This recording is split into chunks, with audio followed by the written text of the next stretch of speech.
catéchèse dénommée les soirées de la foi. 4 week-ends d'enseignement et d'intercession pour approfondir la foi chrétienne et le contenu du credo. Thème, je crois. C'est le credo, c'est notre credo. Frères et sœurs, bonsoir. Nous sommes encore ensemble ce soir. Bonsoir à tous les internautes. Bonsoir à vous qui nous suivez. Et tout de suite, sans plus tarder, deuxième dynamique avant qu'on ne commence la prière. Hier, on a eu un enseignement qui nous a parlé du Christ. Voilà, Jésus-Christ, je crois en Jésus-Christ qui a été conçu du Saint-Esprit, né de la Vierge Marie. Et maintenant, nous allons nous diriger vers le temps de catéchèse, le temps d'enseignement. Je vais vous demander déjà de deviner. Je pense que vous ne pourrez pas trouver, mais c'est pas grave. Voilà, parce que en fait, aujourd'hui encore, nous avons la grâce, l'honneur de recevoir, voilà, notre invité.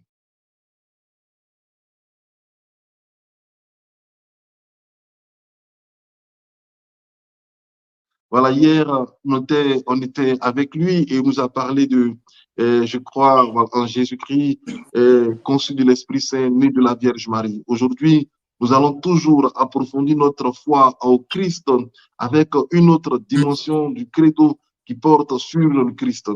Amos, frère Amos, bonsoir, je ne sais pas s'il est là. Oui, bonsoir. Bon, voilà, on va juste... ouais. Le temps qu'il arrive, et nous allons ensemble, voilà, dire bonne arrivée encore à Amos. Je pense que vous êtes content de le voir, hein, j'espère que vous êtes content de le voir. J'espère que vous êtes content de le voir. J'espère que vous êtes content de revoir notre frère Amos Divine. J'espère bien. Et voilà, on va aujourd'hui aborder la question du credo, et toujours sur le Christ, comme je l'ai dit. Et aujourd'hui, nous allons parler d'une autre dimension du credo sur le Christ. Vous savez, le credo, parlant du Christ, affirme qu'il est Dieu, né de Dieu, lumière, né de la lumière, vrai Dieu, né du vrai Dieu, engendré, non pas créé, de la même nature que le Père. Par lui, tout a été fait. Donc, il y a toute la dynamique spirituelle, la dynamique théologique, mais aussi il y a la dynamique historique du credo portant sur le Christ. Voilà, il est mort, il a souffert, il est mort, il a été crucifié sous Ponce Pilate, il est descendu aux enfers. Toutes ces dynamiques historiques qui fait partie du credo révèlent que le Christ a vraiment bien existé à une époque bien déterminée dans notre humanité, dans notre histoire, comme le frère Amos nous le disait hier. Aujourd'hui encore, nous allons parler, si le Christ est Dieu, il est vrai Dieu, il est né de la lumière, il est lumière né de la lumière, vrai Dieu né du vrai Dieu, comment se fait-il que Dieu peut-il souffrir dans la personne du Christ? Donc aujourd'hui, nous allons parler du mystère de la souffrance, puisque le credo mentionne que il a souffert, il est mort, il a été crucifié, il est mort, enseveli même. Donc, comment Dieu peut-il mourir si le Christ est vrai Dieu, vrai Dieu né du vrai Dieu? Comment peut-il souffrir, mourir? Donc, nous allons parler du mystère chrétien de la souffrance avec cet article de foi sur le credo.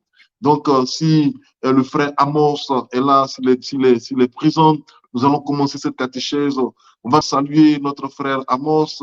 Merci pour le temps qu'il prend encore aujourd'hui pour partager avec nous son expérience. On l'a présenté hier, voilà, c'est Amos Dipi, voilà, il a dit que voilà, il est membre et je pense responsable et fondateur d'un apostolat, école de prière. Il est peintre de profession, il vit en France, dans le sud-ouest, c'est Amos, de la France. C'est ça, oui, dans le sud-ouest de la France, oui. Amos, ce soir, on va parler de quoi, effectivement? Alors, ce soir, nous allons continuer dans un article du Credo qui a pour libellé « Il a souffert sous Ponce Pilate, il a été crucifié, est mort, a été enseveli ». Voici le thème de ce soir.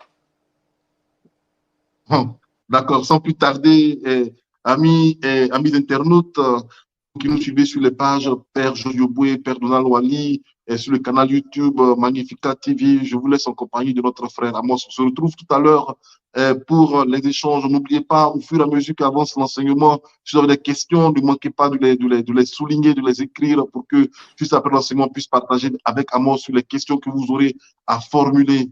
Voilà, n'hésitez aucunement pas. Et puis bon, c'est vrai qu'on ne pourra pas prendre toutes les questions, mais je pense aussi parfois, il y a des questions qui s'entrecoupent ou même dans l'enseignement, il y a des réponses qui sont données aux questions qui sont posées. Donc, ne vous inquiétez pas, on fait de notre mieux, on fait de notre mieux. Donc, je vous laisse avec Amos et puis, voilà, bonne catéchèse. Alors, bonsoir frères et sœurs, merci d'être encore au rendez-vous pour vous qui êtes là. Nous allons aborder ce thème ensemble dans la grâce de Dieu, bien sûr, lui par qui toute chose se fait et qui nous soutient par sa bénédiction, par sa présence et sans qui nous ne pouvons rien faire. Nous allons demeurer dans sa présence et nous laisser porter par la grâce de l'Esprit Saint qu'il nous donne aujourd'hui dans le Saint-Esprit de mieux entrer dans l'intelligence des mystères afin de mieux l'aimer, afin de mieux adhérer à son plan d'amour sur nos vies. Au nom du Père et du Fils et du Saint-Esprit. Amen. Notre Père qui es aux cieux, que ton nom soit sanctifié, que ton règne vienne, que ta volonté soit faite sur la terre comme au ciel. Donne-nous aujourd'hui notre pain de ce jour. Pardonne-nous nos offenses comme nous pardonnons aussi à ceux qui nous ont offensés et ne nous laisse pas entrer en tentation, mais délivre-nous du mal. Car c'est à toi qu'appartiennent le règne, la puissance et la gloire pour les siècles et des siècles. Amen.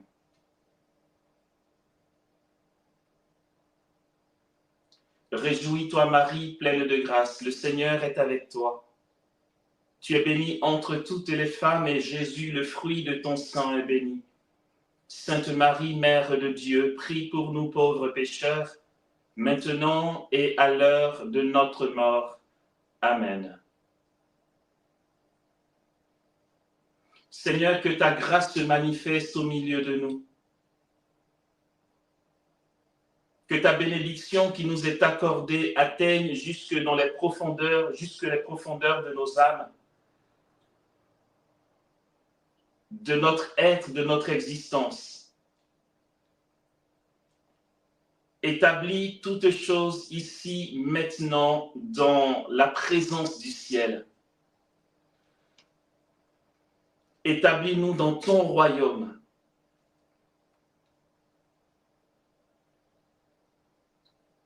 Donne-nous d'être dans la communion avec les esprits bienheureux, nos frères, les saints, nos devanciers, et dans le Saint-Esprit, que tout en nous se tourne vers toi et toi seul, et que tout soit fait pour ta seule gloire. Nous te remettons nos incapacités et te demandons de nous faire don de ce moment, afin que tout se passe selon ton cœur et cela seul. Bénis chacun d'entre nous sans exception, chacun de mes frères et sœurs dans ce qu'il porte dans son cœur, dans sa vie, dans son histoire. Déploie ta parole, qu'elle soit pour nous un ouragan qui hâte en nous l'adhésion totale et plénière de ton royaume et de ta présence. Amen.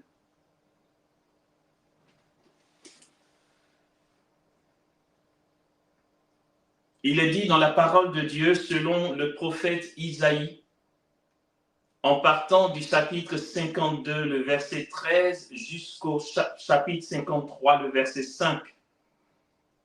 Il est dit ceci. Voici que mon serviteur prospérera. Il grandira, s'élèvera, sera placé très haut, de même que des multitudes avaient été saisies d'épouvante à sa vue, car il n'avait plus figure humaine à son apparence, et son apparence n'était plus celle d'un homme. De même, des multitudes de nations seront dans la stupéfaction.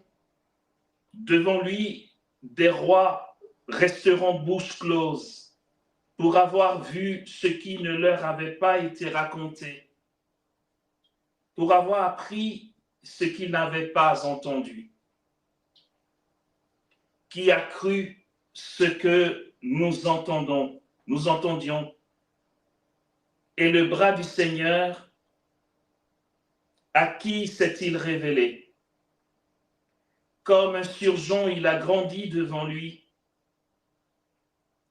comme une racine en terre aride, sans beauté ni éclat pour attirer nos regards, et sans apparence qui nous eût séduits, objet de mépris, abandonné des hommes, homme de douleur, familier de la souffrance, comme quelqu'un devant qui on se voile la face, méprisé, nous n'en faisions aucun cas. Or, ce sont nos souffrances qu'il portait et nos douleurs dont il était chargé. Et nous le considérions comme puni, frappé par Dieu et humilié. Mais lui, il a été transpercé à cause de nos crimes, écrasé à cause de nos fautes. Le châtiment qui nous rend la paix est sur lui, et c'est dans ses meurtrissures que nous trouvons la guérison. Amen.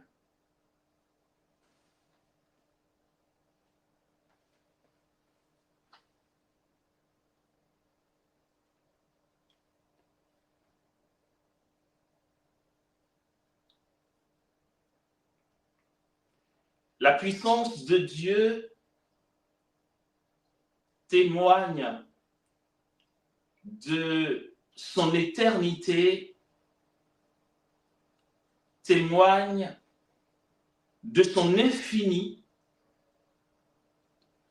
La puissance de Dieu qui est très mal comprise par beaucoup d'entre nous. Et là-dessus, frères et sœurs, ma prière du haut de mon rien dans l'Église, ma prière est vraiment que nous tous, nous entrions davantage dans les profondeurs du mystère de Dieu, dans l'intelligence des mystères de Dieu. Dieu est puissant, il est d'une puissance infinie. Et quoique la théologie dise Dieu en image, ça va se dire en mots techniques par analogie, rien de ce que nous pouvons exprimer ne peut dire ce qu'est la densité, l'intensité de la puissance de Dieu. Elle est insoutenable. Personne ne peut cerner et comprendre entièrement l'éclat, la splendeur, le poids de la puissance de Dieu. Mais avec notre entendement humain, nous l'avons très souvent mal comprise. Et c'est bien dommage, mais nous orientons nos propos dans un sens qu'il n'est pas complet. Un sens qui est vrai, c'est vrai qu'il est puissant pour ressusciter les morts. Il est puissant, assez puissant pour créer ce monde. Il est assez puissant pour créer l'univers à la fois visible et invisible. Il est abondant, il est surabondant, il est plénier, il est infini, il est jaillissement. Il crée dans l'abondance de ce qu'il sait donner, parce qu'il est abondant. Et nous voyons cet aspect de la beauté de Dieu dans sa puissance pour relever, pour être adoré, pour être l'Éternel. Et pourtant, cette puissance de Dieu dont nous témoignons, dont nous parlons lors des prédications, cette puissance de Dieu que nous annonçons est ordonnée à une réalité dont nous ne parlons pas assez, frères et sœurs. Dieu est puissant et il est digne d'adoration.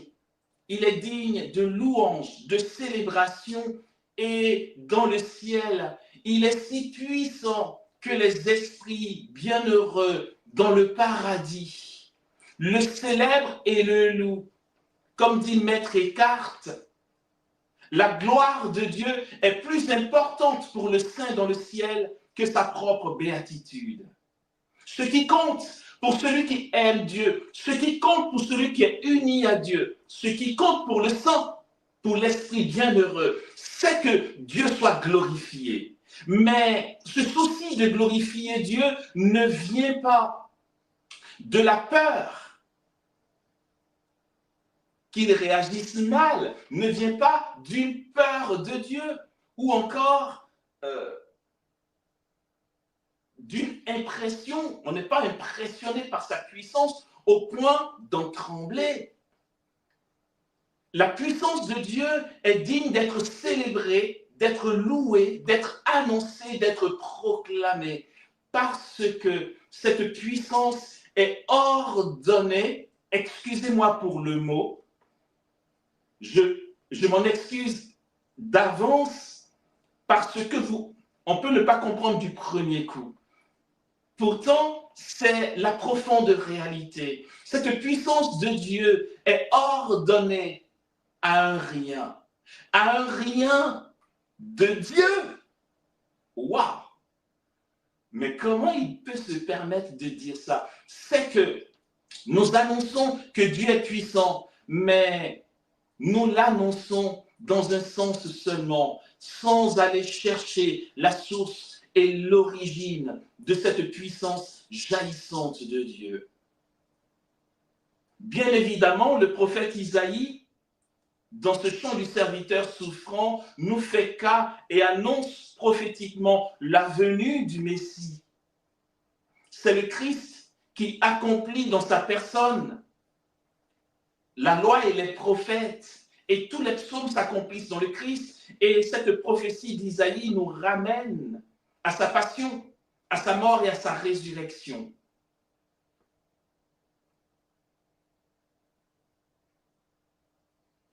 Et ce Christ annoncé par Isaïe, ce serviteur de Dieu,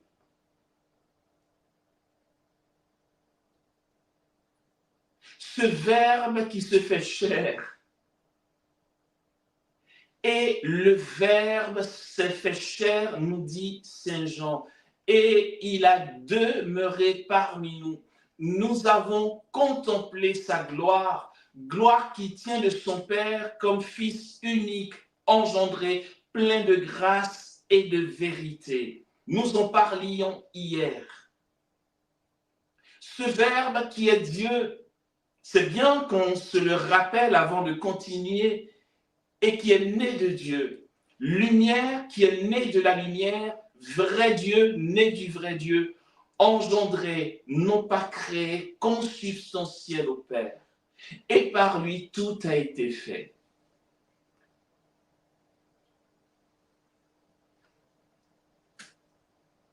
Ce Verbe-là, Paul le proclame. L'apôtre Paul le proclame dans sa lettre aux Colossiens en disant ceci. Le Christ est l'image du Dieu invisible, premier-né de toute créature, car c'est en lui qu'ont été faites toutes choses, au ciel et sur la terre. Trône, seigneurie, principauté, puissance, tout a été fait par lui et pour lui. Il est avant toutes choses et tout ne subsiste qu'en lui. Il est aussi la tête du corps, dit Paul. Il est le principe. Il fallait qu'il obtienne, dit Paul, il fallait qu'il obtienne en tout la primauté, car il a plu à Dieu de faire habiter en lui toute la plénitude. Et par lui, à réconcilier tous les êtres pour lui, au ciel et sur la terre, en faisant la paix par le sang de sa croix. Et ici, le prophète Isaïe nous dit, c'est par ces meurtrissures que nous sommes guéris. Nous qui croyions qu'il était puni, frappé par Dieu, humilié. Mais c'est à cause de nos crimes qu'il a souffert. Pour nos fautes, et le châtiment qui nous donne la paix est tombé sur lui. Et dans ces meurtrissures, nous trouvons la guérison. Voici ce que dit l'apôtre Paul concernant le Christ, et l'on parle de kénose. Ok, faisons ce petit rappel, ou ce petit détour, pour avancer. Ce que le Christ opère dans ses souffrances, dans sa mort, dans son ensevelissement. Je parle de l'ensevelissement parce qu'on pourrait dire, bon, l'ensevelissement, on s'en fiche un peu puisqu'il est déjà mort. Mais non, l'ensevelissement, c'est important puisque c'est de là aussi que va jaillir la lumière de la résurrection. Et le chapitre de l'ensevelissement est le moment où le Christ descend aux enfers et où il va sortir tous les hommes qui attendent depuis Adam, pour les mener victorieux devant le trône de son Père.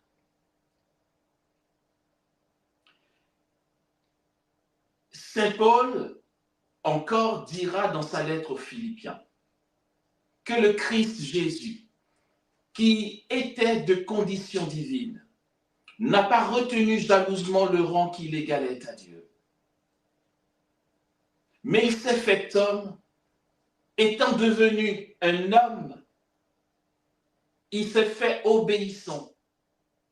Obéissant jusqu'à la mort. Obéissant, je vais mettre un autre mot, jusqu'à disparaître.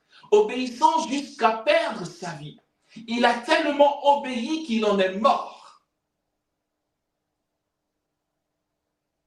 Il continue en disant,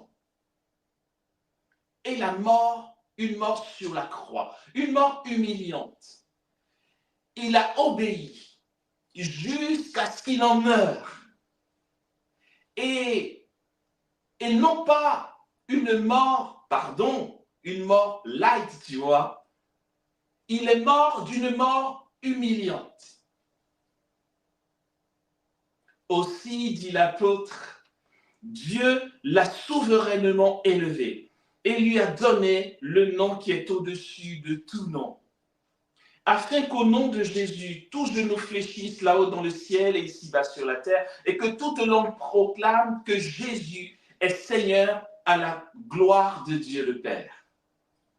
Voici à quoi est ordonnée la puissance de Dieu. Voici comment. Aucune réalité. De toute façon, il n'y a que Dieu. Hors de Dieu, il n'y a rien. Voici comment il est le seul à être puissant. C'est qu'il est le Très-Haut. Le Père a souverainement élevé le Fils et lui a donné le nom qui est au-dessus de tout nom. Mais parce que le Fils élevé si haut s'est abaissé très bas et il a pris la dernière place, il a obéi jusqu'à en mourir. N'est-ce pas ce qui nous freine? N'est-ce pas ce qui nous fait peur? N'est-ce pas la peur que nous avons d'être dominés par les autres et de perdre la vie? Je me rappelle, une dame est allée jusqu'à me dire, je ne vais pas dire le nom qu'elle a cité, mais elle était jusqu'à me dire, Amos, fais attention, ne te laisse pas inviter par tout le monde, ils vont te piquer ton étoile et ta lumière. Wow, wow, wow. Attends, quoi? Qu'est-ce que moi j'ai, quoi? Enfin, quoi? On a quoi à défendre? Personne. Vous savez quoi? Attendez, il faut qu'on entende ça super bien. Personne. Ni le passé, ni le présent, ni l'avenir, ni les anges, ni les démons, ni les esprits bienheureux. Personne ne pourra m'enlever cette marque indélébile du baptême qui est en moi en tant que baptisé. Nous sommes marqués du sceau indélébile du Saint-Esprit. Alors, c'est quoi ce langage à 2 sous 50? Te laisse pas inviter par tout le monde, ils vont te piquer ton étoile. Quelle étoile? Je n'ai pas d'étoile. J'ai l'onction du Saint-Esprit par le baptême. Ça ne m'intéresse pas d'avoir une étoile. Non, mais sérieux, quoi. Il ne faut pas rêver. Et donc, frères et sœurs, le Christ nous manifeste la puissance de Dieu par sa résurrection. Et c'est de là que jaillit sa puissance. N'est-ce pas le nom de Jésus que nous invoquons chaque fois que nous sommes confrontés à une situation difficile? Et ce nom agit avec force et puissance, car le Père l'a souverainement élevé. Mais pour être souverainement élevé par le Père, il a été en tout obéissant, jusqu'à en mourir. C'est super important. C'est que cette mort est ce que nous craignons tous. Nous n'avons plus à avoir peur de la mort. Tous les mirages et toutes les intimidations de l'ennemi, bien sûr que la mort, c'est une réalité dont il ne faut pas trop parler parce que c'est le drame, c'est le malheur, etc. La mort a été transformée et la vie a jailli de la mort, car la mort a été détruite par la vie. Et la mort du Fils de Dieu nous a donné une vie éternelle. C'est que la puissance de Dieu est ordonnée, je le redis et j'aime bien parce que je sais que ça va piquer notre curiosité. La puissance de Dieu est ordonnée au rien de Dieu. Ok, pour pas qu'on se dise d'où il va chercher ça, je vais citer mes sources, d'accord? J'aime autant citer encore Maître Eckhart ici, qui va jusqu'à nous expliquer que ce à quoi nous assistons dans la passion du Christ, dans l'incarnation, dans sa souffrance, sa condamnation, sa souffrance, sa mort et sa résurrection, tout ceci, Dieu a toujours été ainsi. Ce n'est pas une nouveauté en Dieu, d'accord? Ok, la partie technique arrive un petit peu là. Ce n'est pas une nouveauté en Dieu. Que Dieu soit mort, on croit, non, déjà commençons par l'incarnation, qu'il ait pris chair de Marie et qu'il se soit fait homme. Et étant devenu un homme, d'avoir été obéissant jusqu'à la mort et à la mort la plus humiliante, n'est pas une nouveauté en Dieu. Il a toujours déjà été comme ça.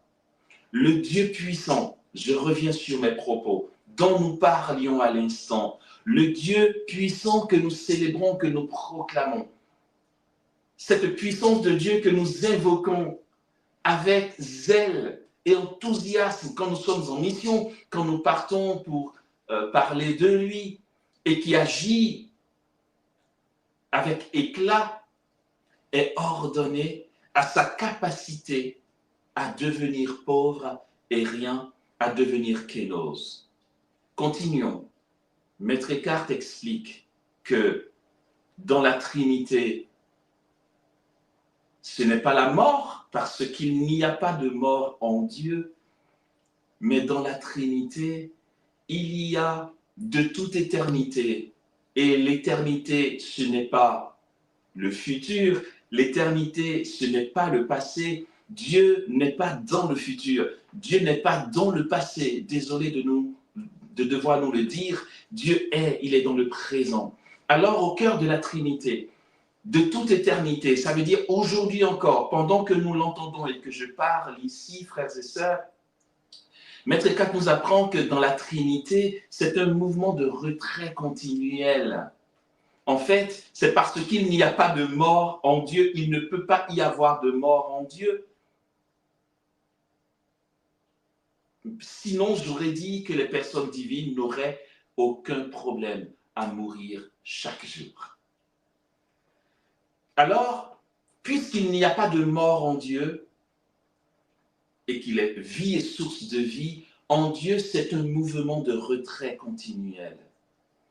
De toujours à toujours, le Verbe éternel, annoncé par Isaïe ici, qui n'avait plus figure humaine, humilié d'une grande humiliation. Le Verbe éternel a toujours été cette descente. Il a toujours été ce rien, ce choix de rien. Le Verbe éternel a toujours eu ce mouvement éternel de retrait. Si je rappelle ce que j'ai cité de Paul dans sa lettre aux Colossiens tout de suite, nous allons voir que le Père élève le Fils. Déjà aux Philippiens, l'apôtre nous dit qu'il a le nom au-dessus de tout nom. Mais dans la lettre aux Colossiens que j'ai citée à l'instant, il est dit ceci: il est aussi la tête du corps, c'est-à-dire de l'Église. Il est le principe. Il fallait qu'il ait en tout, dit l'apôtre. Il fallait que le Christ ait en tout la primauté, car il a plu à Dieu, je vais rajouter son Père, de faire habiter en lui toute la plénitude. Waouh! Voici ce qu'est la puissance de Dieu, frères et sœurs. C'est que Dieu, le Fils, est dans un mouvement de retrait. Le Fils disparaît. Je veux dire, dans son essence au cœur de la Trinité, le Fils laisse place au Père pour la gloire du Père. Et le Père, lui aussi, est dans un mouvement de retrait pour laisser la place au Fils. Et l'Esprit, dans le même mouvement, voici ce qu'est la périchorèse, le mouvement au sein de la Trinité.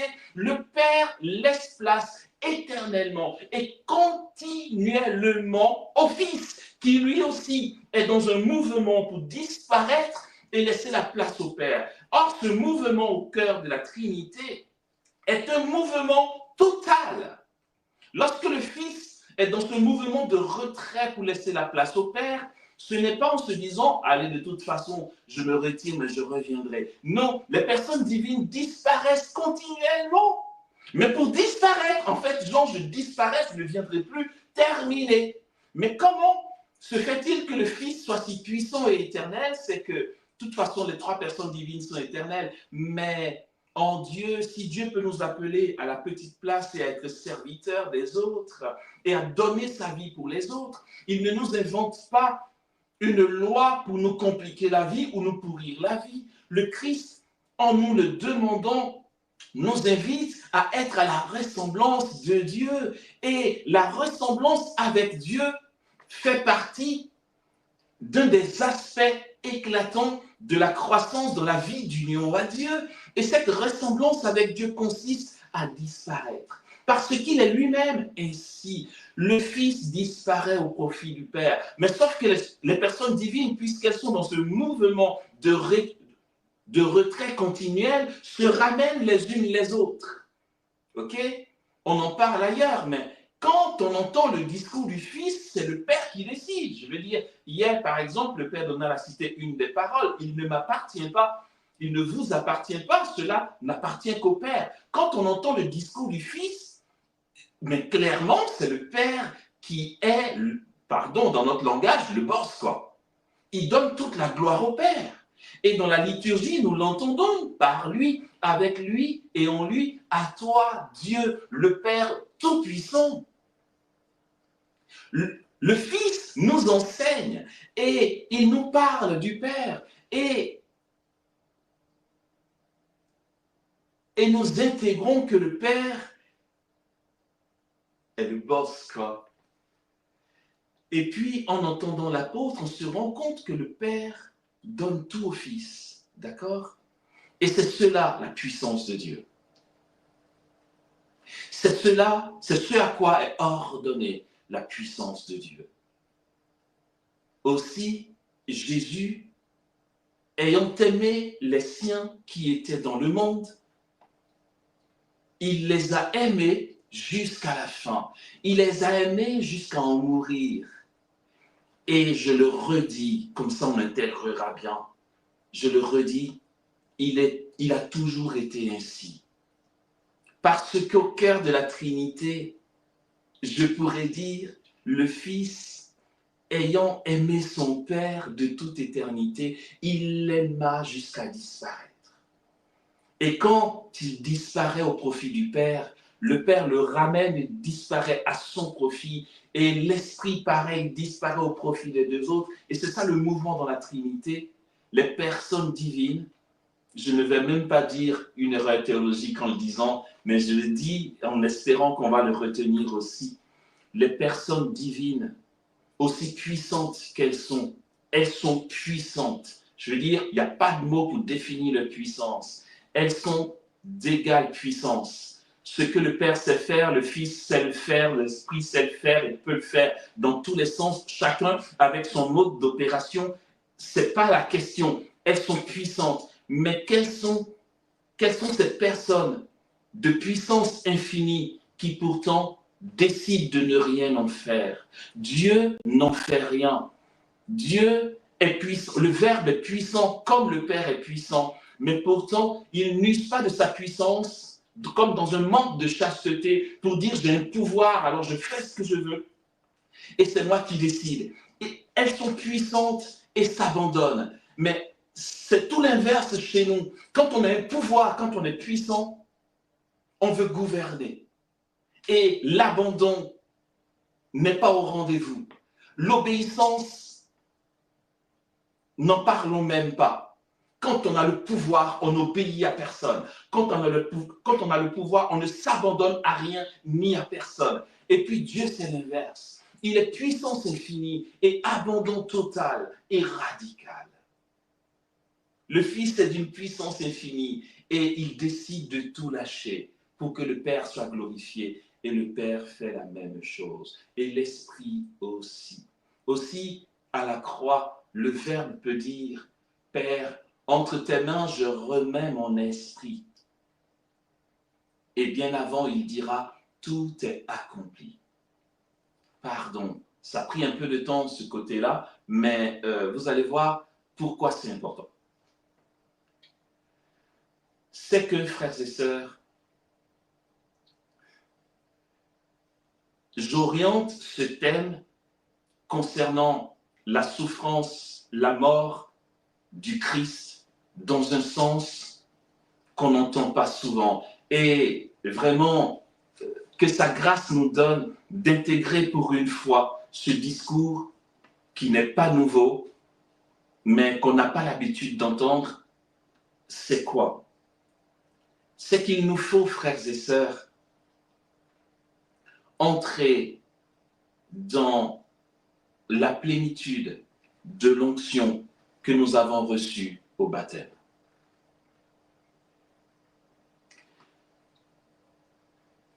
Voyons le comment du pourquoi des choses et terminons.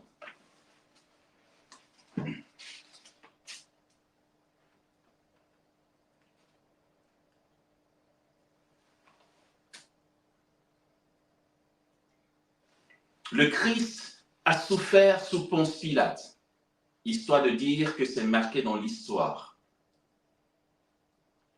Il est mort, il a été enseveli.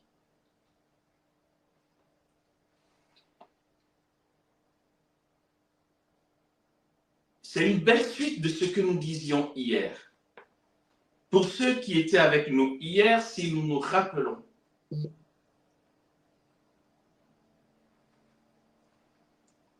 c'est que le Verbe, dans son humanité, a pris sur lui notre condamnation afin que nous ayons la vie. Et en mourant sur la croix, il vient détruire cette condamnation, il vient détruire la mort afin qu'éclate la vie, laquelle est éternelle. Mais pardon, mais je veux dire, mais alors, pourquoi toute cette souffrance? Pourquoi toute cette galère? Passez-moi le mot. Est-ce que c'était nécessaire? C'est beau le mystère de Dieu, mais est-ce que c'était nécessaire? Tant de sang versé, tant de cruauté, tant de méchanceté, ce drame, au point que l'Église dira, parlons de la Pâque, l'Église parlera du drame pascal. C'est un drame. C'est dramatique. C'est que, frères et sœurs, je veux dire, quand je dis pourquoi tout ça, Dieu est puissant, il est puissance infinie. Pourquoi lui qui sait toutes choses, lui qui a tout devant lui, pourquoi il n'a pas anticipé pour empêcher que le mal sévisse? Non mais sérieusement, est-ce qu'on peut dire que ça lui a échappé? Est-ce que vraiment on peut dire « Ah mince, Dieu n'a pas vu venir » cette question du mal, quoi. Parce qu'en fait, le Christ est mort sur la croix, il a souffert sa passion et tout ce qu'on sait de sa passion, dont parlent les Écritures, parce que le mal est entré dans le monde, parce qu'à la base, à l'origine, Ève a désobéi et a mangé la pomme qu'elle ne devait pas manger, sacrée pomme, quoi. Et puis voilà, ça donnait que le Christ a souffert pour nous racheter. Est-ce que c'était nécessaire? La question se pose, sérieusement la question se pose. Pourquoi Dieu n'a pas empêché ça? Est-ce que ça lui a échappé? Est-ce que Dieu n'a pas vu venir?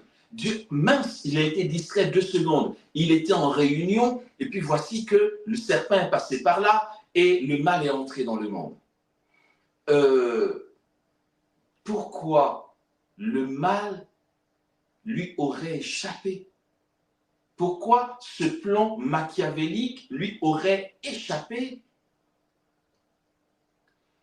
C'est un mystère. L'Église parlera du mystère du mal, mystère d'iniquité. D'accord? C'est un mystère. Et voici ce qu'en dit l'Église.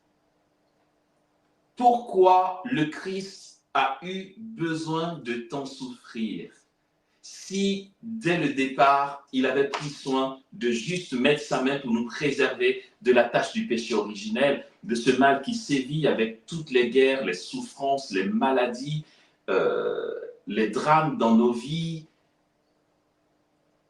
Pourquoi il n'est pas intervenu au départ?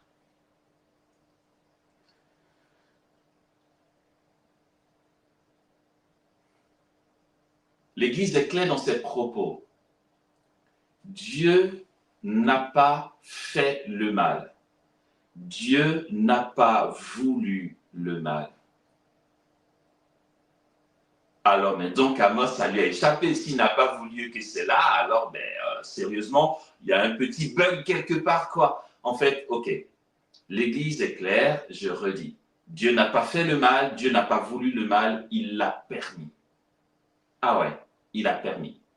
Je ne vais pas développer cette expression théologique, mais il faut savoir dissocier ce qu'est la volonté de Dieu, laquelle est ceci: Dieu veut que tous les hommes soient sauvés et parviennent à la connaissance de la vérité. Ça, c'est la volonté ultime de Dieu pour notre bien, d'accord? Parce qu'il nous a prédestinés, dès avant la fondation du monde, à être sous son regard saint et irréprochable dans l'amour. Ça, côté volonté de Dieu pour nous, c'est ça, mais à bloc, d'accord? Et puis, il y a ce qu'on va appeler la volonté permissive de Dieu. Quand Dieu permet quelque chose, ce n'est pas spécialement qu'il l'ait voulu au départ, mais il laisse faire, d'accord? Ça s'appelle une volonté permissive. Très bien, je redis ça. Dieu n'a pas fait le mal, Dieu n'a pas voulu le mal, il l'a permis. Mais l'Église ne s'arrête pas là, parce que franchement, si on s'arrête là, on se dit, mais ok, Dieu, mais franchement, toi aussi, on t'aime bien, mais là, pour le coup, tu n'as pas géré du tout. Comment tu peux permettre une telle chose? Mais attention, allons-y plus loin. L'Église continue en disant, mais le Seigneur Dieu ne permet rien s'il ne se sait pas suffisamment puissant pour faire sortir du mal un plus grand bien. Quand Dieu permet quelque chose, entendons, quand Dieu laisse faire une réalité, c'est parce qu'il voit déjà dans cette réalité, pour l'instant douloureuse, les germes d'une victoire plus grande. Saint Augustin ira jusqu'à dire ceci. Saint Augustin dit que s'il n'avait pas permis, en sachant qu'il a permis, s'il n'avait pas permis que le mal entre dans le monde, nous n'aurions pas eu droit à un tel Rédempteur. En fait, c'est parce que le mal est entré dans le monde qu'on peut contempler la merveille de la kénose du Christ, de son abaissement, de ses souffrances, de sa mort en croix et de sa résurrection, par amour, non pas pour nous, par amour pour toi. Le Christ s'est donné à la croix au point que pendant le temps de Pâques, vous savez, à la veillée pascale, lorsqu'on chante l'exultet, on entend cette parole, bienheureuse faute d'Adam qui nous a valu un tel Rédempteur. Et ça s'apparente à ce que dit Paul. La loi, quant à elle, est apparue pour que se multiplie la faute. Mais là où le péché a abondé, dit l'apôtre, la grâce a surabondé. Alors Augustin dit que Dieu permet qu'il y ait le mal qui entre dans le monde parce que, en fait, comme je l'ai expliqué à l'instant, dans ce mal qu'il permet, il voyait déjà la victoire finale, les germes d'une victoire plus grande. Il percevait déjà l'éclat de la résurrection, la puissance de Dieu, la victoire du Verbe, le Seigneur, roi de l'univers qui mourrait, ressusciterait et nous accorderait une surabondance de grâce. Il y a un autre, lui il est un peu plus provoquant, d'accord? Thomas d'Aquin, lui il ira jusqu'à dire ceci. Quand il dit ça, il dit rien. J'aime bien Thomas d'Aquin, il est filou dans sa théologie, d'accord? Tu ne peux pas l'attaquer, il n'a rien dit en fait. Il parle, mais il n'a rien dit. Puisqu'il dit ceci, il dit « Rien ne s'oppose au fait que Dieu ait permis qu'il y ait le mal parce qu'il avait déjà prévu que le Christ manifesterait l'éclat de l'amour de Dieu à la croix. » Il ne dit pas que c'est ça. Il dit simplement « Rien ne s'oppose à ce fait-là. » Et voici comment le Verbe de Dieu, rappelons-nous, qui dans l'éternité est retrait, est obéissance, est retrait pour la gloire du Père, n'a aucun problème à s'incarner pour notre salut. Dieu n'est pas injuste. Dieu est si bon. Dieu ne triche pas dans les choses telles qu'il les a établies. La désobéissance d'Ève a fait que le genre humain a été plongé dans le chaos. Et puisque c'est l'homme qui a péché, c'est l'homme qui devait payer le prix de la liberté. Or, cela est impossible à l'homme. Et Satan le sait. Il ne peut pas atteindre Dieu. Il n'y a pas photo, je veux dire, aucune comparaison. Je veux dire, voilà, il n'y a pas de combat spirituel entre Satan et Dieu. Non. Le combat spirituel, ce n'est pas entre Satan et Dieu. Le combat spirituel se passe dans le cœur de l'homme. Je veux dire, chaque fois que je choisis de faire le mal, ben, je laisse place au mal, quoi. C'est tout. Et puis, chaque fois que je choisis le bien, je laisse place au bien. Le combat spirituel, c'est dans mon pauvre cœur misérable ici. Ne croyons pas que le combat spirituel soit une entité quelque part dans les airs qu'on ne connaît pas, où il y a Satan, il y a Dieu, ils se boxent et on est dans le suspense pour savoir qui va remporter la victoire. Il n'y a pas photo, il ne fait pas le poids devant Dieu. D'accord? Ok. Il ne peut pas porter atteinte à Dieu, mais il sait, frères et sœurs, que dans un être fragile et pauvre, là pour le coup, je n'ai pas d'heure pour savoir depuis combien de temps je parle, mais je vais aller vers la fin. Il sait que dans un être fragile et pauvre, Dieu a mis tout son amour. Et c'est une réalité. Dieu a mis dans l'humain tout son amour. Mais c'est tout. Mais tout, il a tout donné. Rappelons-nous, pour ceux qui étaient là hier, l'être humain est le chef-d'œuvre de tout ce que Dieu a créé, au point que la chair humaine est au cœur de la Trinité. Bon, ça c'était hier. Ok.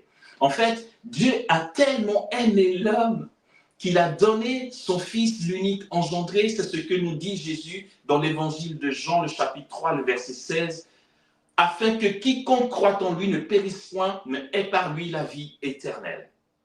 Dieu a mis dans l'homme tout son amour. L'ennemi ne peut pas atteindre Dieu. Il se dit, ok, ce qu'on va faire, puisque c'est le malin, je vais porter atteinte à cette créature en qui il a mis tout son amour. Si j'arrive à couper l'homme à travers le péché de son créateur, de Dieu, j'aurai porté un coup fatal à Dieu en plein cœur. Là n'est pas le problème.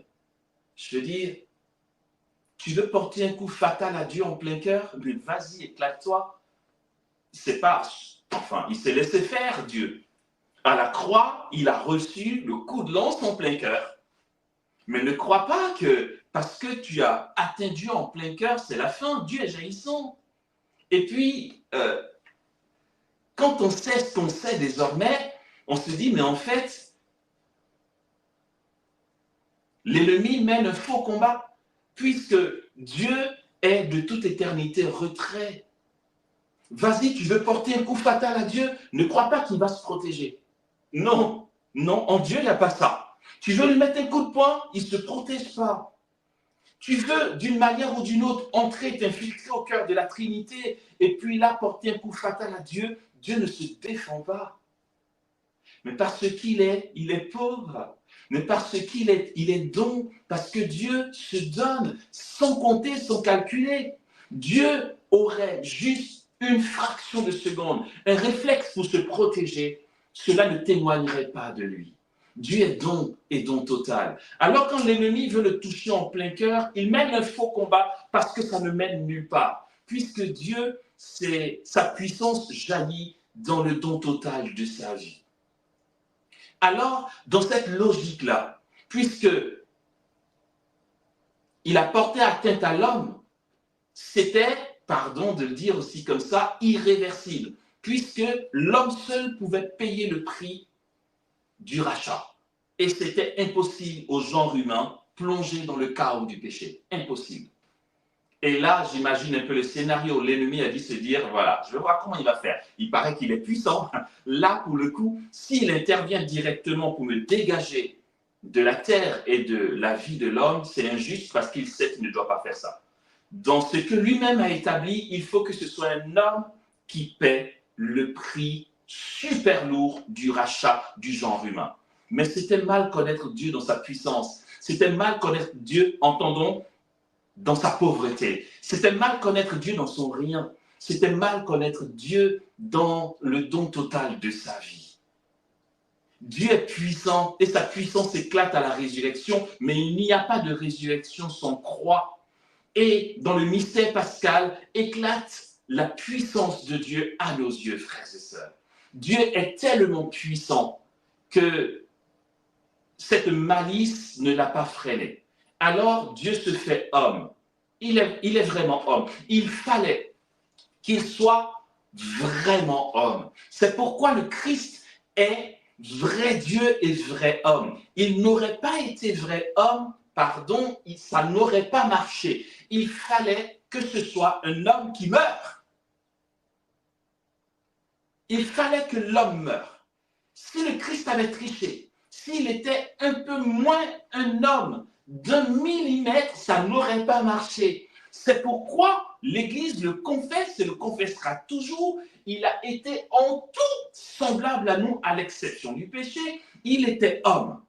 En tant qu'homme, ok mon gars, c'est l'homme qui doit mourir, mais l'homme va mourir. Dans l'incarnation, il devient homme, il prend sur lui tous nos péchés et il se fait jusqu'à se faire pécher pour nous réconcilier avec Dieu. Si quelqu'un est dans le Christ, dit Paul, il a une création nouvelle. L'être ancien a disparu, un être nouveau est là. Dieu se fait homme, puisque c'est l'homme qui doit mourir, il s'est fait homme, et l'homme est mort dans l'humanité du Verbe de Dieu. Alors, le genre humain est complètement et totalement libre et libéré. Je finis sur ceci.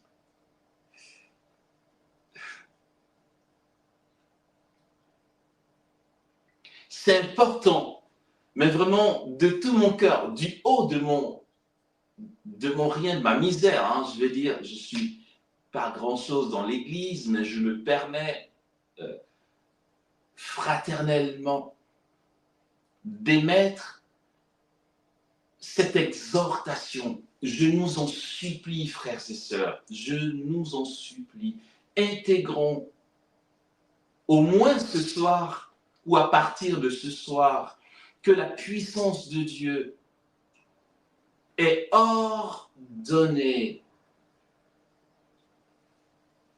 à son onction sacerdotale, sa capacité de se donner en sacrifice. L'auteur de la lettre aux Hébreux nous fait part de ceci.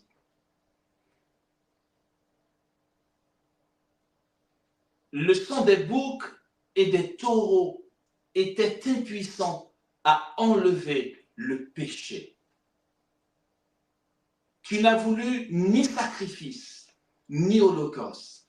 Alors tu m'as fait un corps et j'ai dit, me voici, ô Dieu, je viens pour faire ta volonté.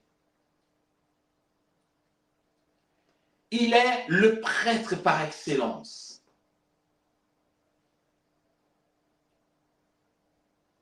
Il est la victime qui laisse couler son sang pour le péché du peuple, afin que la multitude soit réconciliée avec Dieu.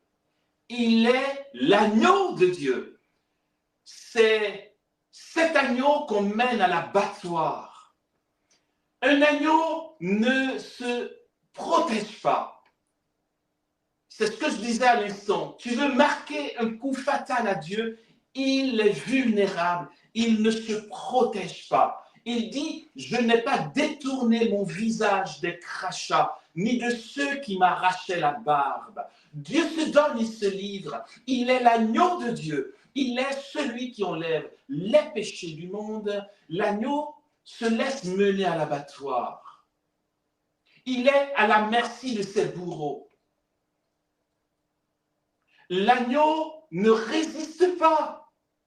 Il suit le bourreau comme une bête, comme une créature idiote, à la suite de celui qui va te mettre à mort. Et l'agneau part, docile.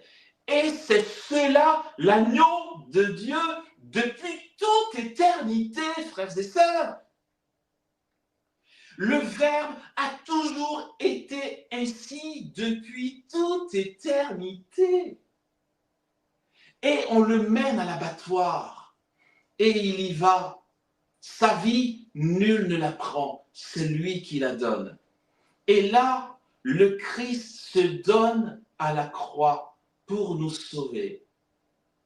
Et l'apôtre Jean, dans sa révélation, entendant l'Apocalypse, dira ceci, ou du moins, il nous fera cas de cela. Il dit, « Et j'ai pleuré beaucoup, de ce qu'il ne s'est trouvé personne ni dans le ciel, ni sur la terre, capable de briser les sceaux et d'ouvrir le livre. Personne. Et l'ange lui dit, ne pleure pas. Il a triomphé. Le lion de la tribu de Juda. Il a brisé les 7 sceaux et il a ouvert le livre. Car il a été mis à mort et il a racheté pour Dieu au prix de son sang des hommes de toute race, langue, peuple et nation. Il a fait d'eux une royauté de prêtres et ils régneront sur la terre. Alors, dit Jean, j'ai entendu ce cantique dans le ciel des 4 animaux et des 24 anciens.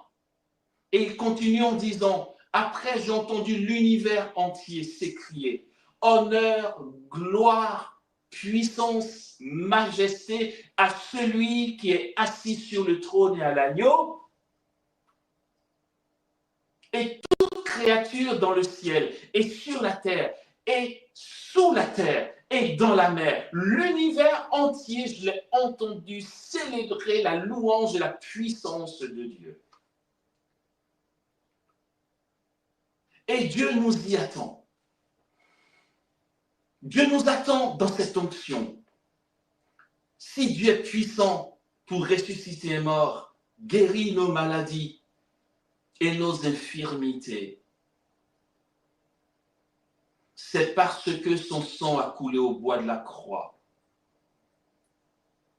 Isaïe est clair, c'est dans ces meurtrissures que nous avons la guérison. Entendons, c'est dans ces meurtrissures que nous avons la preuve de sa puissance. Le prophète Habakkuk dira, son éclat est pareil à la lumière du soleil. 2 rayons sortent de ses mains, ça ne nous dit rien. Là se tient cachée sa puissance. C'est dans ses plaies que se cache sa puissance. Alors, frères et sœurs, retenons déjà que la puissance de Dieu est ordonnée à sa capacité de se donner. Et sachons que dans le baptême, le Christ, l'agneau de Dieu, nous partage cette onction de puissance. Cette triple onction de puissance qui se manifeste dans la prêtrise, donc le sacerdoce, la prophétie et la royauté. En lui, nous sommes prêtres, prophètes et rois. Et donc, cette onction repose sur nous. Ok. Aujourd'hui, intégrons cette réalité, je m'arrête vraiment. Aujourd'hui, intégrons ceci. Qui d'entre nous, oui, le moment est venu. Père Donald, je termine. Je veux dire, qui d'entre nous, qui a déjà vu un prédicateur? Allez, on va dire, il est plein d'onction, tu vois. Le gars, il a l'onction à bloc. Les morts ressuscitent. Les boiteux marchent, allons dans les extrêmes, ok? Enfin, mettons-y ce qu'il y a d'éclatant dans les signes messianiques en pleine assemblée, d'accord? Le mec, il a l'onction au point que quand il impose les mains, les malades guérissent. D'accord. Ça, bien sûr, ok, on est d'accord là-dessus. Ça vient de la puissance de Dieu et du baptême, d'accord? Ok.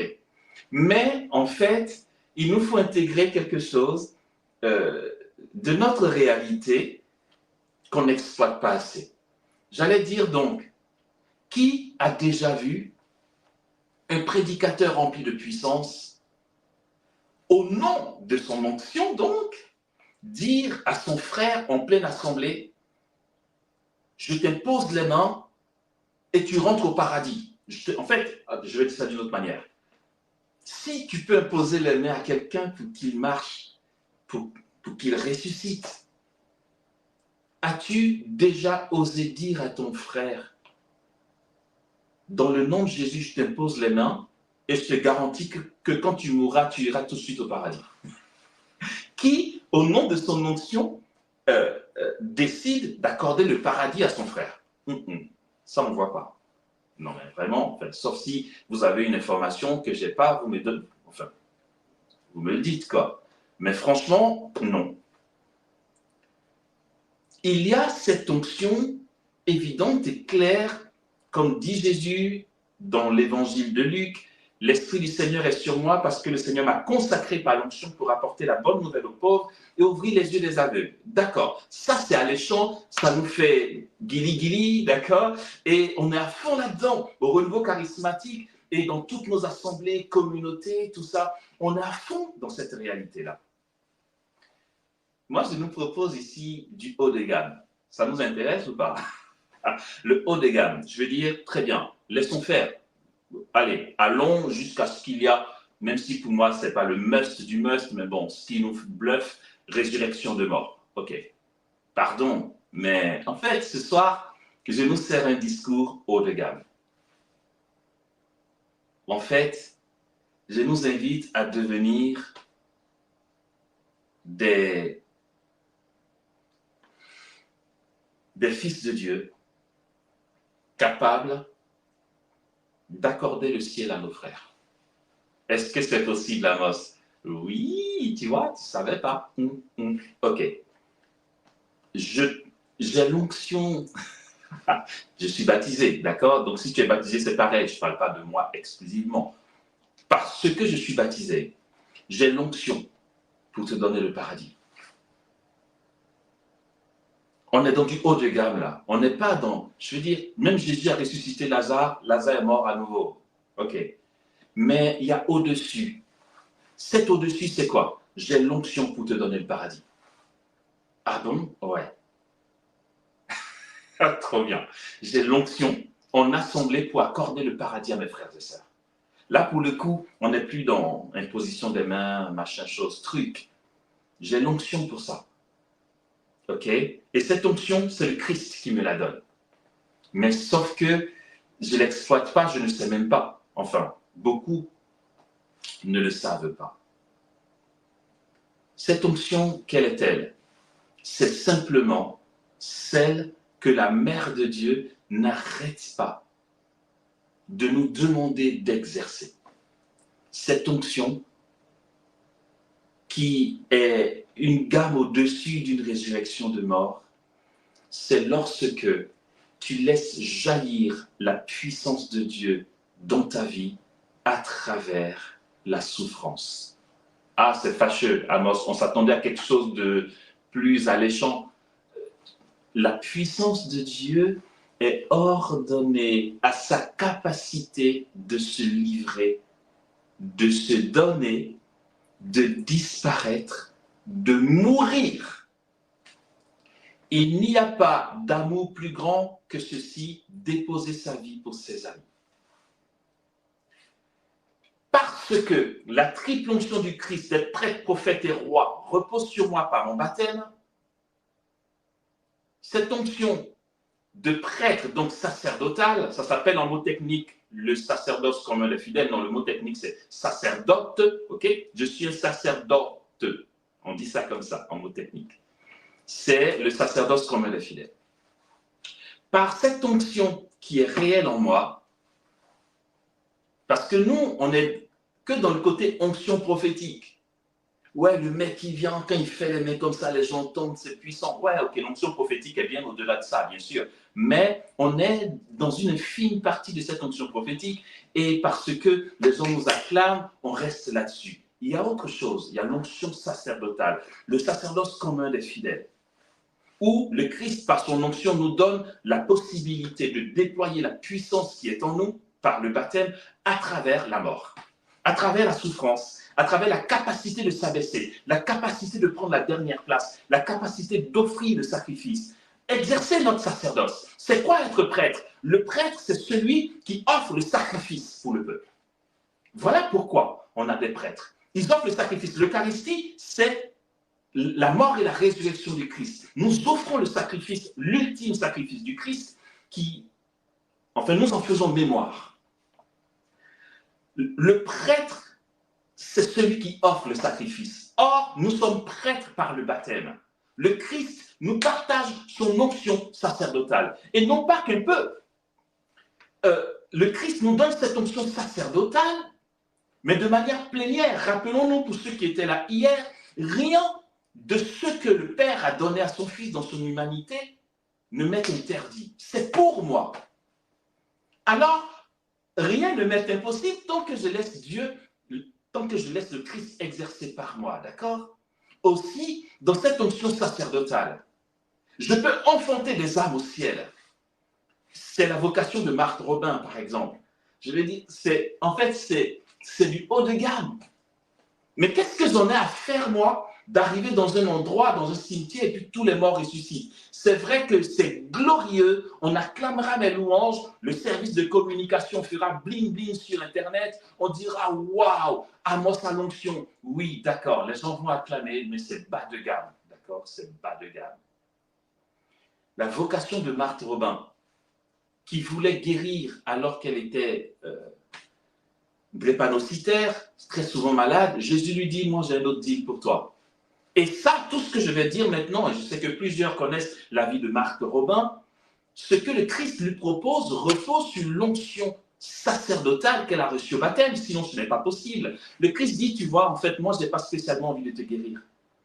Je veux juste t'inviter à unir tes souffrances aux miennes pour qu'ensemble, toi et moi, nous sauvions les âmes. On a l'onction pour enfanter les âmes au ciel. Est-ce que ce domaine-là, nous l'exploitons? Lorsque tu jeûnes pendant quoi? Une semaine pour avoir l'onction afin de guérir les malades. Qui a jamais pensé à prier, offrir des sacrifices pour, au lieu de guérir les malades, enfanter les âmes au ciel? Mais on n'a pas spécialement besoin de jeûner pour ça. La vie, le quotidien nous sert tellement de souffrances, les incompréhensions, les échecs apparents, les manques, la peur de l'avenir, la précarité, toutes ces choses que nous voulons virer de nos vies, chasser de nos vies à coups de neuvaine ou je ne sais pas quoi, sont des atouts, c'est providentiel, frères et sœurs. Ce sont des domaines providentiels pour que, comme le Christ s'est laissé mener à l'abattoir, nous aussi, dans l'abandon chaque jour, nous nous laissions mener par Dieu selon son plan d'amour, à travers beaucoup d'inconfort, à travers beaucoup d'incompréhension, à travers la maladie, la douleur, que nous accepterions et que nous offririons, que nous puissions enfanter des âmes au ciel. Alors Marthe Robin accepte le deal avec Jésus. Et nous le savons, mais juste un vaccin de rappel, Marthe Robin reste pendant 53 ans sans manger, sans dormir et sans boire. Non pas par choix, mais par maladie. Elle est tellement malade qu'elle reste 53 ans sans manger, sans dormir et sans boire. Et elle offre chaque douleur pour sauver les âmes. Et puis, elle enfante ses frères au paradis. Ça, c'est de l'onction, frères et sœurs. Je vous assure, pardon, comme dirait l'autre, ça, j'achète, tu vois. Elle enfante des âmes au ciel. Et après 35 ans de souffrance, je m'arrête vraiment dessus, Père Donald, après 35 ans de souffrance, Jésus vient lui dire, je viens te chercher. Marthe Robin, pour ceux qui ne savent pas, à la fin de sa vie, elle faisait 75 cm. Quelqu'un qui ne mange pas pendant 53 ans, on s'attend à quoi? 75 cm, bout d'homme, incapable de bouger. Elle ne bouge pas. Les bras ne fonctionnent pas, les jambes ne fonctionnent pas. Elle ne peut rien avaler. Alors Jésus dit, je viens te chercher. Ok. Et il rajoute, les âmes, il y a tellement d'âmes par tes sacrifices, tes souffrances qui ont été admises au paradis, que ces âmes-là te réclament pour te réjouir avec elles. Marthe Robin dit, que ton nom soit béni et gloire à ton nom. Enfin, merci, quoi, c'est génial. Alors, je viens te chercher pour te réjouir avec elle. Elle dit, ok, mais attends, juste une minute, Jésus. Là, c'est moi qui paraphrase, juste une minute. En fait, ça marche alors. Quand j'offre mes sacrifices, il y a des âmes qui vont au ciel. Ben oui, c'est ce que je viens de te dire, ça marche. Ok, mais si ça marche, pourquoi on est pressé? Je vais dire, si le fait de rester juste encore un jour peut donner à des âmes d'entrer au paradis, laisse faire, quoi. On a toute l'éternité pour se réjouir. Donc, si tu veux que j'y aille, on peut y aller maintenant, mais si ça marche, gagnons du temps. C'est comme ça qu'elle reste encore 17 ans avant de mourir. Et ce jour-là, elle dit à Jésus, d'ailleurs, je ne sais même pas si la joie qu'elles ont dans le paradis dépasse celle que j'ai ici. Mais tu parles de quoi, Marthe Robin? Alors qu'elle est en pleine souffrance, elle se permet de dire ça? Non, mais sérieusement, ça c'est de l'onction. Donc, ok, je ne dis pas que c'est mauvais qu'on demande l'onction pour la prédication, pour la résurrection des morts, la guérison des malades et tout. Non, ce n'est pas le problème. Il n'y a pas que ça, juste nous dire ça. En fait, notre baptême est immense. Je veux dire, le baptême, en fait, Paul parle du baptême lorsqu'il dit que Dieu nous a comblés de toutes sortes de bénédictions aux cieux dans le Christ. Il parle du baptême. Notre baptême c'est balèze, frère, je sais, c'est énorme. On n'exploite pas assez. Mais bon, je ne parle pas de vous, de moi. Je suis tellement dans le matu vu, dans le bling-bling, que ce qui est plus alléchant, c'est d'étendre la main et puis les malades guérissent. Allons plus loin. À travers ce thème du Christ que le credo nous donne de confesser, l'Église nous interpelle en fait et nous lance une exhortation à prendre conscience que notre Dieu puissant est puissant parce qu'il est capable de déposer sa vie.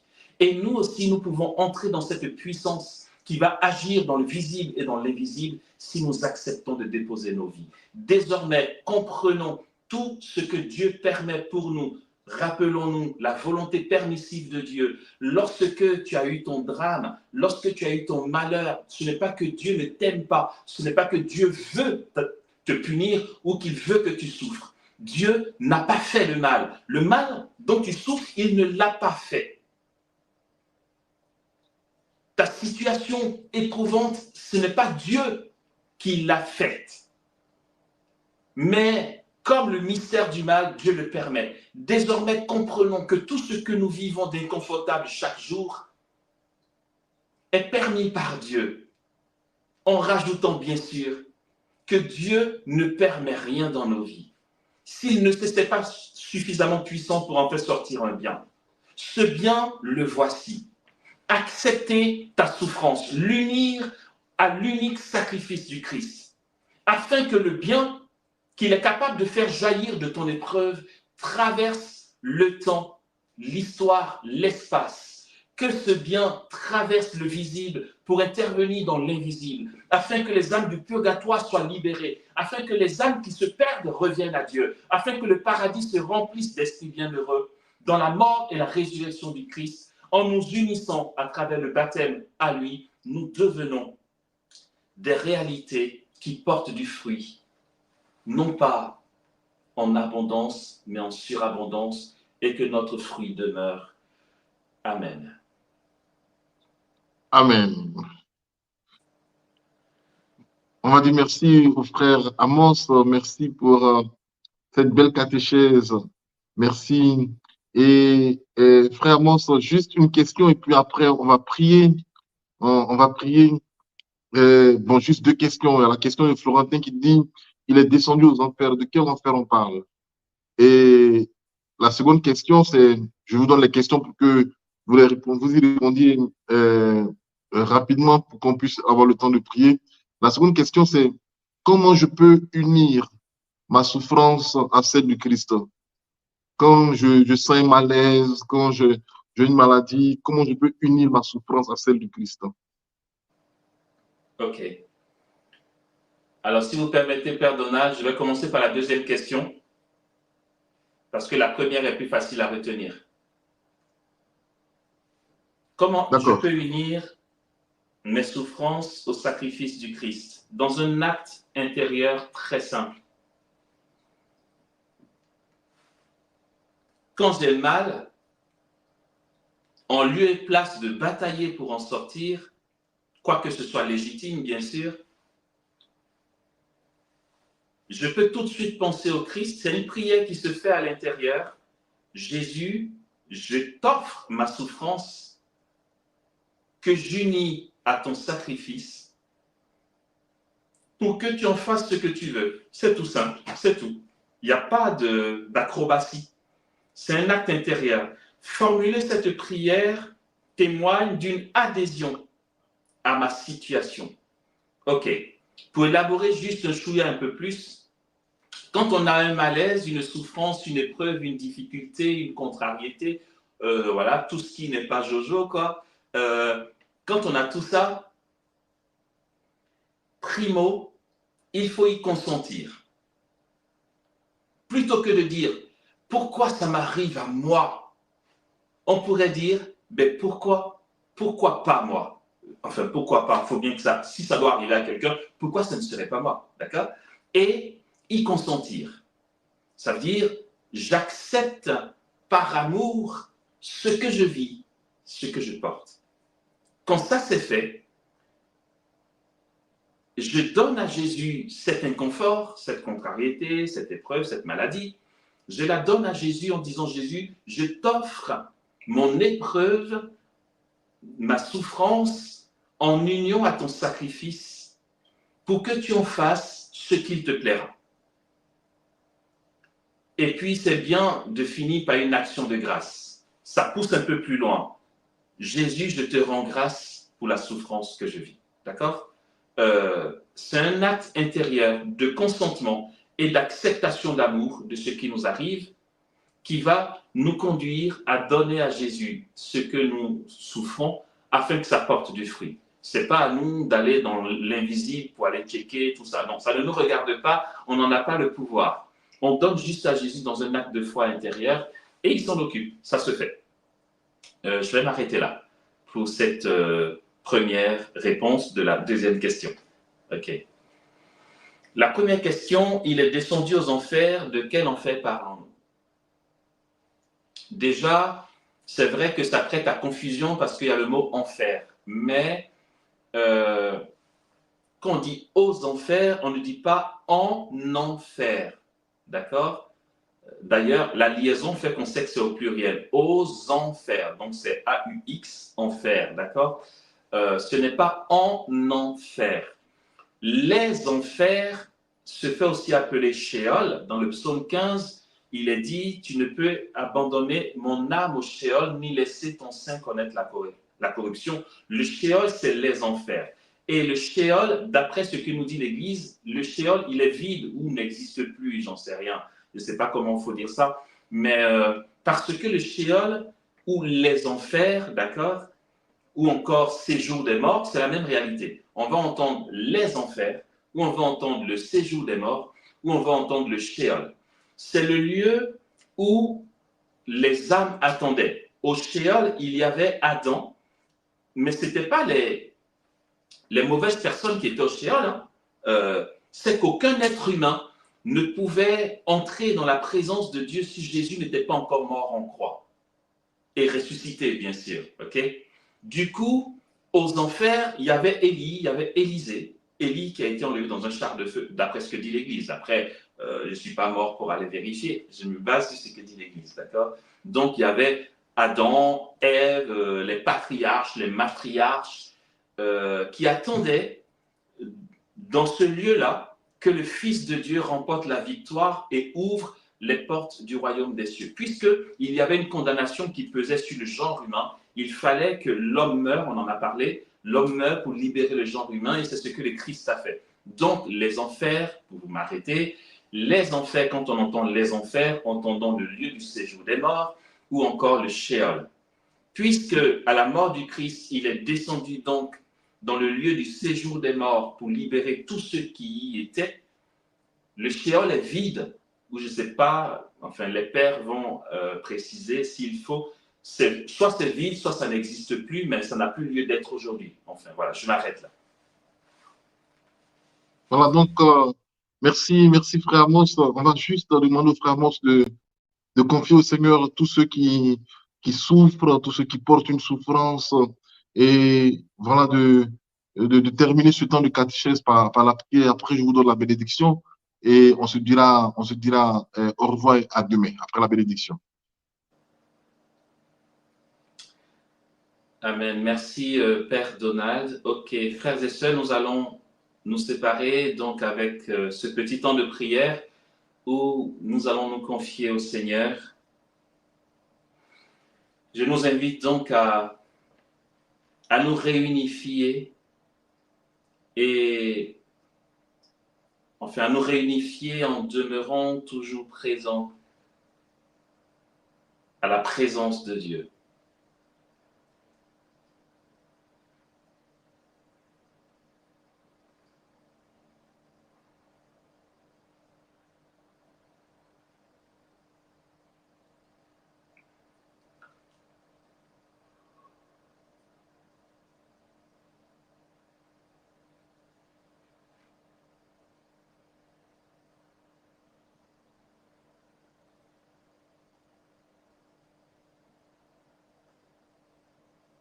D'accord. Ok. Ok.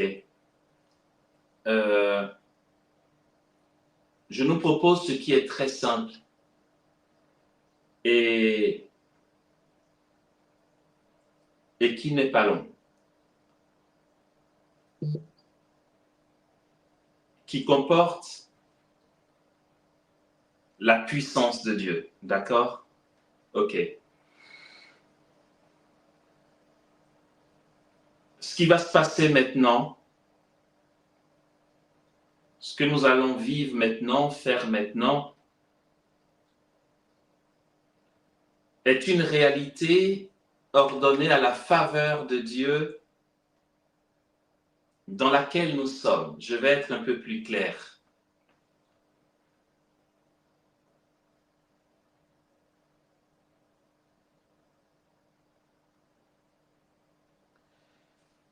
Le prophète Isaïe nous dit que dans ces meurtrissures, nous trouvons la guérison.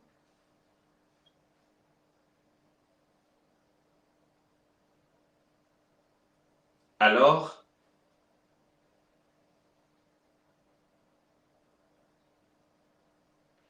il nous a obtenu la guérison par sa mort et sa résurrection.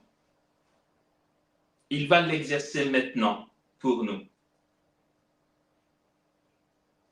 Et ça sera bon.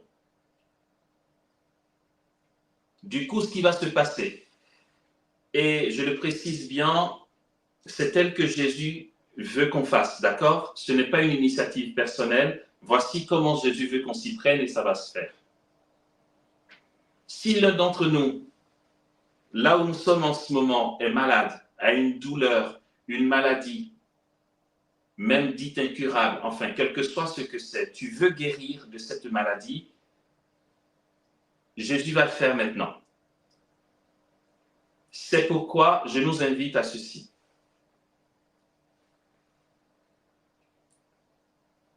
Je ne sais pas quel est votre poste récepteur ou votre canal de réception de cette émission. L'ordinateur peut-être, le téléphone peut-être, la tablette, la télévision.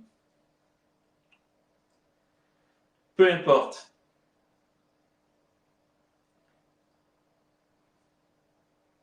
Si certains d'entre nous sont malades, ont des douleurs et souhaitent que Jésus les guérisse ce soir, voici ce qu'on va faire.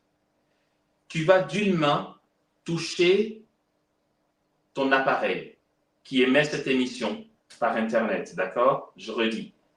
Si c'est le téléphone, la tablette, l'ordinateur ou la télévision, d'une main, enfin pose une main sur ton poste récepteur et de l'autre main, tu vas toucher ton endroit malade. Si ce n'est pas une douleur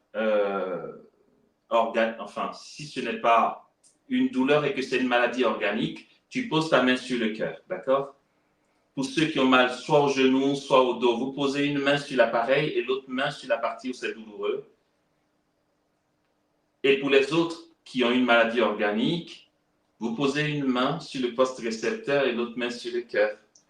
Je vais y arriver. Ok.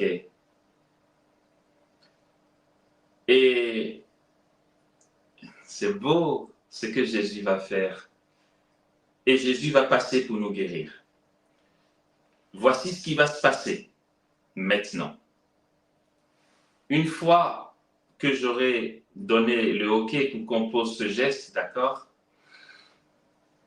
moi aussi, je vais poser ma main sur mon téléphone, parce que c'est avec mon téléphone que je filme,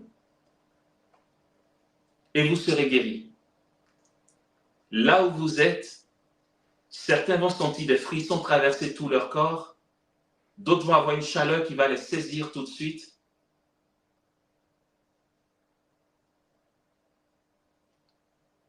Une chaleur qui va saisir soit tout le corps, soit juste l'endroit malade, d'accord? D'autres ne vont rien sentir de spécial, même si Jésus sera en train de les guérir. Et donc, quand on va vivre toutes ces choses, Jésus sera en train de nous guérir et nous allons constater que nos douleurs auront disparu, vraiment. Vous allez voir qu'après le geste qu'on va poser, certains pourront bénéficier de guérison instantanée. C'est ce qui va se passer. Jésus le veut comme ça. Il le fait. Je vais juste nous demander, pour nous édifier nous tous, et pour la gloire de Jésus, mais aussi une reconnaissance de ce qu'il a fait, de ce qu'il aura fait, je nous demanderai juste de contacter les pères à travers les canaux que vous savez pour donner votre témoignage, puisque dès ce soir, beaucoup de maladies vont disparaître, des douleurs vont s'arrêter, des personnes qui avaient du mal à avoir une nuit paisible vont bien dormir. Enfin, vous allez voir que le Seigneur agira ce soir. Et il va agir abondamment, avec toute sa générosité, avec son amour, avec sa réalité. C'est beau, c'est puissant. Waouh! Plus tard, si certains vont sur Facebook ou YouTube pour regarder cette émission et réécouter, quel que soit le temps plus tard, certains écouteront plus tard et s'ils entrent dans la foi, dans ce que nous disons là, ils guériront aussi parce que Dieu est hors du temps et de l'espace. Ok. Ce que je viens de dire ne constitue pas une éventualité. C'est ce qu'il fait. Tel est son bon plaisir du moment. Ok.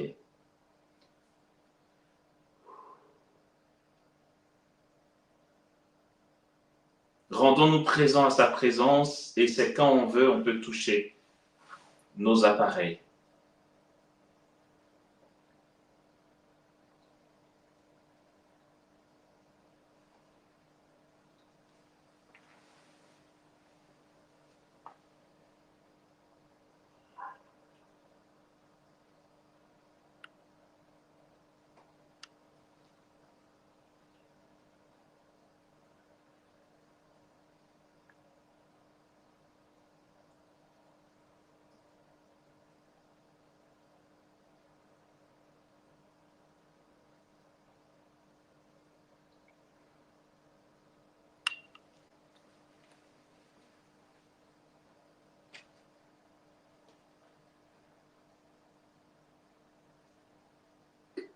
Merci Jésus. C'est bon, c'est fait.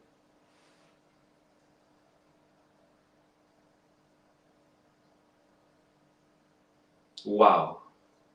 C'est beau ce qui est en train de se passer en ce moment.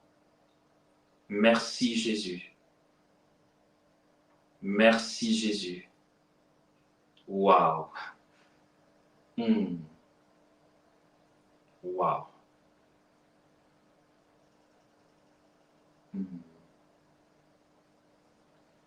Jésus, merci. Jésus, merci. Waouh, c'est beau. Merci Seigneur. Merci Jésus. Merci Jésus. Merci Jésus.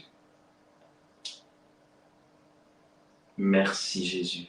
Merci Jésus. Merci Jésus. Merci Jésus.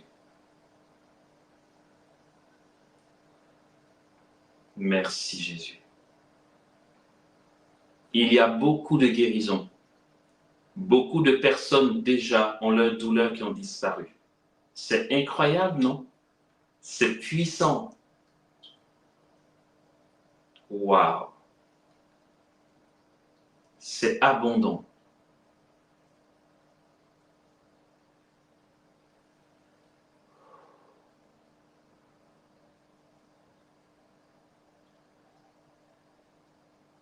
Réjouis-toi Marie, pleine de grâce, le Seigneur est avec toi. Tu es bénie entre toutes les femmes et Jésus, le fruit de ton sein, est béni. Sainte Marie, Mère de Dieu, prie pour nous pauvres pécheurs, maintenant et à l'heure de notre mort. Amen. Gloire au Père et au Fils et au Saint-Esprit, comme il était au commencement, maintenant et toujours, et dans les siècles des siècles. Amen. Amen.